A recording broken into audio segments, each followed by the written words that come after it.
Saya akan membaca di dalam Lukas 13 ayat 6 sampai ke 9. Perumpamaan tentang pohon ara yang tidak berbuah. Mulai ayat yang ke-6 sampai yang ke-9. Lalu Yesus mengatakan perumpamaan ini. Seorang mempunyai pohon ara yang tumbuh di kebun anggurnya, dan ia datang untuk mencari buah pada pohon itu, tetapi ia tidak menemukannya. Lalu ia berkata kepada pengurus kebun anggur itu, "Sudah 3 tahun aku datang mencari buah pada pohon ara ini, dan aku tidak menemukannya dan memberi pupuk kepadanya. Mungkin tahun depan ia berbuah, jika tidak, tebanglah dia." Saudaraku, dari ayat ini kita bisa belajar bagaimana ada seorang yang memiliki pohon atau kebun anggur, tetapi di situ tumbuh pohon ara. Dan ternyata pemilik itu juga mengharapkan pohon ara itu berbuah, meskipun pohon ara itu tumbuhnya bukan di kebun ara, tidak. Meskipun mungkin di situ ada pohon ara yang satu-satunya, mungkin ya ada di kebun anggurnya, yang lainnya namanya kebun anggur kan semua isinya kebun anggur, tapi ada pohon ara. Meskipun ada pohon ara di kebun anggur, tetap pemiliknya menghendaki tetap berbuah. Dari hal ini sebetulnya kita bisa belajar. Kita adalah milik Tuhan. Tuhan juga menghendaki setiap kita, dimanapun kita berada, bagaimanapun keberadaan kita, bagaimanapun ekonomi kita, bagaimanapun kondisi kita, Tuhan mau dimanapun kita berada, kita berbuah. Artinya apa? Kita jadi berkat dimanapun berada. Kalau kita berada di dalam lingkungan yang sesuai keinginan kita, itu mudahlah kita mungkin akan bisa jadi berkat. Seperti pohon ara tadi, ada di dalam lingkungan pohon ara, ya mungkin akan merasa nyaman. Tapi seringkali kita justru diperhadapkan atau ditempatkan, diizinkan ada di dalam lingkungan yang tidak kita harapkan. Sekali lagi, tapi tetap Tuhan mau dimanapun kita berada, kita tetap jadi berkat. Mungkin ada yang bertanya, bagaimana aku bisa jadi berkat? Nanti kita akan belajar bersama-sama ya, bagaimana kita bisa berbuah lebat dan jadi berkat bagi banyak orang. Saya lanjutkan ayat 8 dulu. Tadi dikatakan, jawab orang itu, "Tuhan, biarkanlah dia tumbuh tahun ini lagi. Aku akan mencangkul tanah sekelilingnya dan memberi pupuk kepadanya." Kita bisa belajar dari ayat ini, artinya diberi kesempatan ini. Tadi diceritakan kalau pohon ara diberi kesempatan 1 tahun lagi, yang akan dicangkul tanahnya, sekelilingnya, dan diberi pupuk. Saudaraku, ini juga berbicara dalam hidup kita. Tuhan beri kesempatan buat setiap kita. Yuk, tidak ada kata terlambat untuk mulai jadi berkat mulai hari ini. Kembali kepada pohon ara tadi, mungkin banyak orang juga berpikir seperti ini. Kenapa aku satu-satunya orang yang kenal Tuhan di dalam keluargaku? Kenapa aku saat ini pas pohon ara diberi kesempatan 1 tahun lagi, yang akan dicangkul tanahnya, sekelilingnya, dan diberi pupuk. Saudaraku, ini juga berbicara dalam hidup kita. Tuhan beri kesempatan buat setiap kita. Yuk, tidak ada kata terlambat untuk mulai jadi berkat mulai hari ini. Kembali kepada pohon ara tadi, mungkin banyak orang juga berpikir seperti ini. Kenapa aku satu-satunya orang yang kenal Tuhan di dalam keluargaku? Kenapa aku saat ini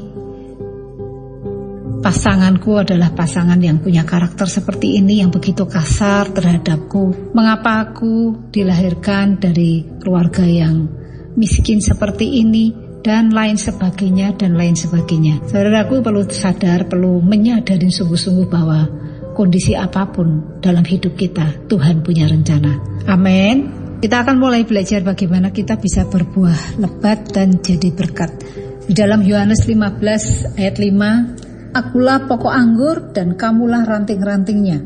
Barang siapa tinggal di dalam aku dan aku di dalam dia, ia berbuah banyak, sebab di luar aku kamu tidak dapat berbuat apa-apa." Yang pertama, bagaimana kita bisa berbuah lebat dan jadi berkat? Tinggal di dalam Tuhan. Tinggal di dalam Tuhan, tinggal di dalam firman Tuhan. Firman Tuhan harus jadi penuntun hidup kita. Hidup menurut jalan-jalan yang ditunjukkannya, hidup menurut Taurat Tuhan.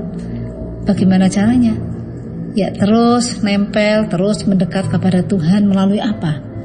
Melalui doa-doa kita, bangun mezbah doa kita. Ya. Saudaraku, kalau selama ini Tuhan ingatkan, kalau waktu ini Tuhan ingatkan, waktu-waktu doa kita itu hilang, bahkan sudah lama tidak berdoa, atau kadang doa, kadang tidak. Saudaraku, mulai, tidak ada kata terlambat untuk memulai. Miliki komitmen dan kerinduan, kehausan, kelaparan akan Tuhan. Kita akan semakin peka mendengar dan mendapatkan tuntunan Tuhan. Firman Tuhan tadi mengingatkan bahwa kalau kita mau berbuah-buah di dalam Tuhan, harus tinggal di dalam Tuhan, tinggal di dalam firman-Nya.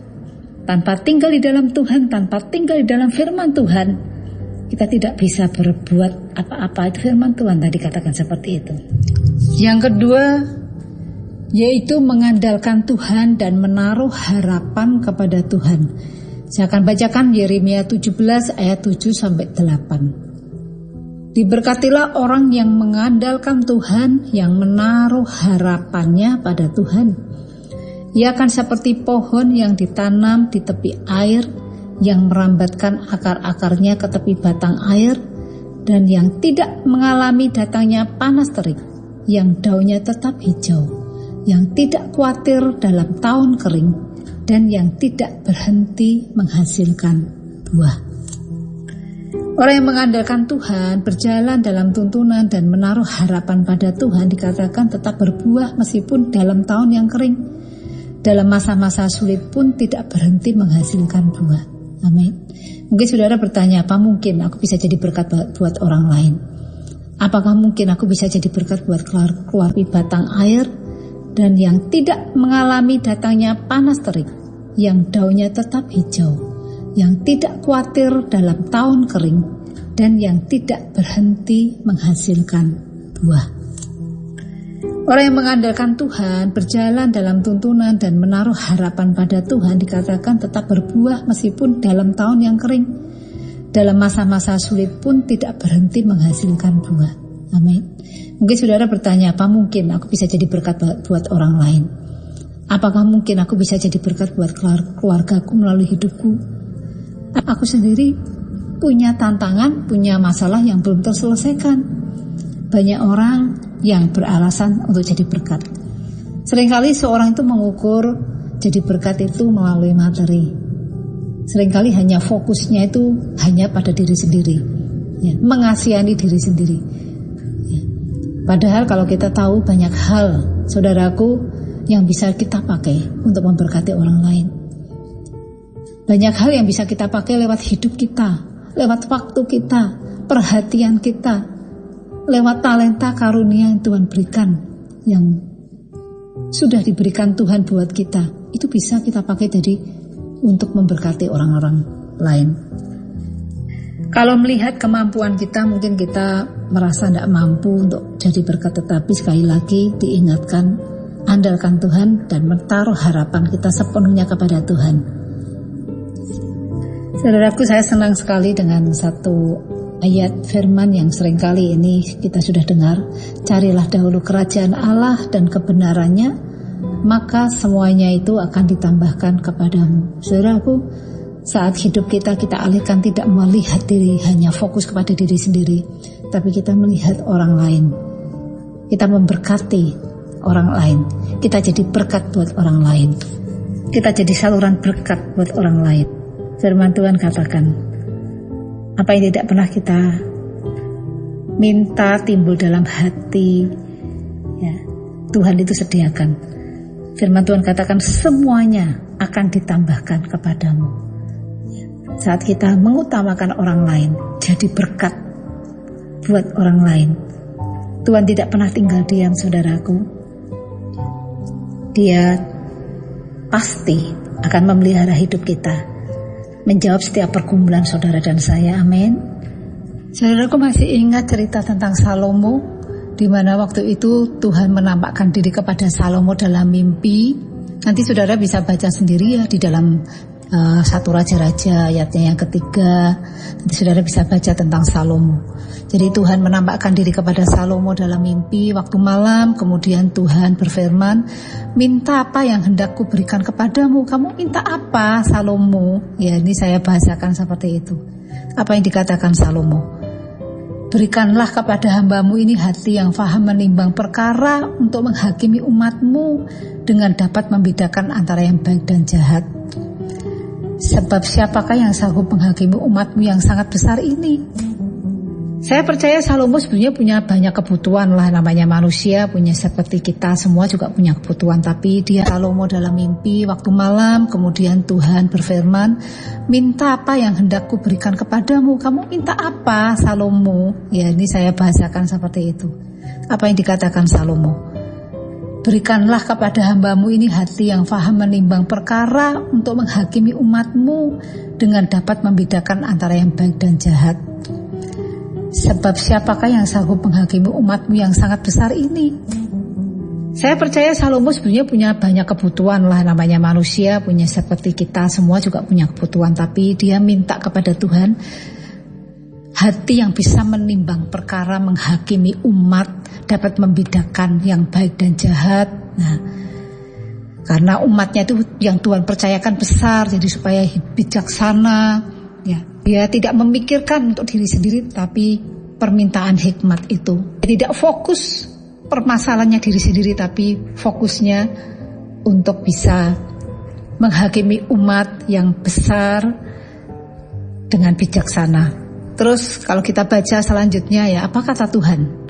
Jadi berfirmanlah Allah kepadanya, oleh karena engkau telah meminta hal yang demikian dan tidak meminta umur panjang atau kekayaan atau nyawa musuhmu, melainkan pengertian untuk memutuskan hukum. Saudara perhatikan, maka sesungguhnya aku melakukan sesuai dengan permintaanmu itu. Permintaan Salomo diberi, dapat menimbang, memutuskan hukum, mendapatkan pengertian. Firman Tuhan katakan seperti itu. Saya ulang ya. Maka sesungguhnya aku melakukan sesuai dengan permintaanmu itu. Sesungguhnya aku memberikan kepadamu hati yang penuh hikmat dan pengertian, sehingga sebelum engkau tidak ada seorang pun seperti engkau, dan sesudah engkau tak akan bangkit seorang pun seperti engkau. Luar biasa ya hikmat yang Tuhan berikan kepada Salomo. Dan ini luar biasanya. Dikatakan firman Tuhan seperti ini.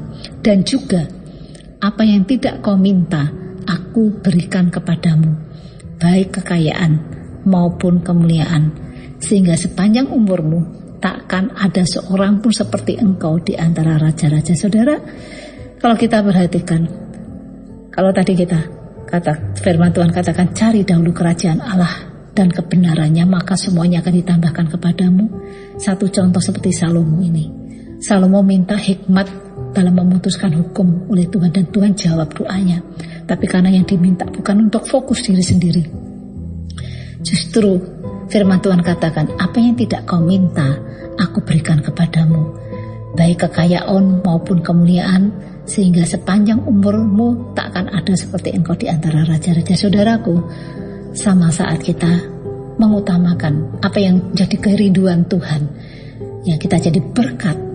Kita fokus kepada orang lain jadi berkat, supaya nama Tuhan dipermuliakan. Apa yang tidak pernah kita minta, Tuhan tahu apa yang menjadi kebutuhan saudara dan saya. Dan firman Tuhan katakan, apa yang tidak kau minta aku berikan kepadamu. Sama seperti Tuhan berfirman kepada Salomo, dia juga berkata kepada saudara dan saya, amin. Apa saja yang tidak kau minta aku berikan kepadamu, baik kekayaan maupun kemuliaan. Saudara yang percaya dan mengimani katakan amin. Berkat supaya nama Tuhan dipermuliakan. Apa yang tidak pernah kita minta, Tuhan tahu apa yang menjadi kebutuhan saudara dan saya. Dan firman Tuhan katakan, apa yang tidak kau minta aku berikan kepadamu. Sama seperti Tuhan berfirman kepada Salomo, dia juga berkata kepada saudara dan saya, amin. Apa saja yang tidak kau minta aku berikan kepadamu, baik kekayaan maupun kemuliaan. Saudara yang percaya dan mengimani katakan amin. Yang ketiga, bagaimana kita bisa, bukan kita melakukan yang tidak mungkin itu jadi mungkin. Kepenuhan Roh Kudus itu membuat kita itu bisa menghasilkan buah-buah roh. Saudara, di dalam Galatia 5 ayat 22 sampai 23. Tetapi buah roh ialah kasih, sukacita, damai sejahtera, kesabaran, kemurahan, kebaikan, kesetiaan, kelemah lembutan, penguasaan diri. Tidak ada hukum yang menentang hal-hal itu. Saudaraku, kalau kita mempunyai buah roh karakter ilahi ini, sudah dipastikan hidup kita itu jadi berkat. Banyak orang akan diberkati menikmati buah-buah roh yang lebat yang kita hasilkan di dalam hidup kita. Dalam keluarga kita akan jadi berkat. Amin. Dalam pelayanan kita juga jadi berkat. Dalam lingkungan rumah kita jadi berkat. Dalam pekerjaan, dalam komsel, dimanapun kita berada, ya kita bisa jadi berkat. Saya percaya bukan karena kekuatan kita mampu, kita orang baik, tidak. Tetapi Tuhan yang memampukan kita. Karena apa? Roh Allah, Roh Kudus yang memampukan kita untuk bisa melakukannya. Saudara, tidak ada yang bisa dibanggakan dalam diri kita. Enggak ada sama sekali. Tetapi ketika kita dipenuhi dengan Roh Allah, kita ada di dalam tuntunan Roh Allah. Kita berjalan di dalam tuntunan Roh Allah.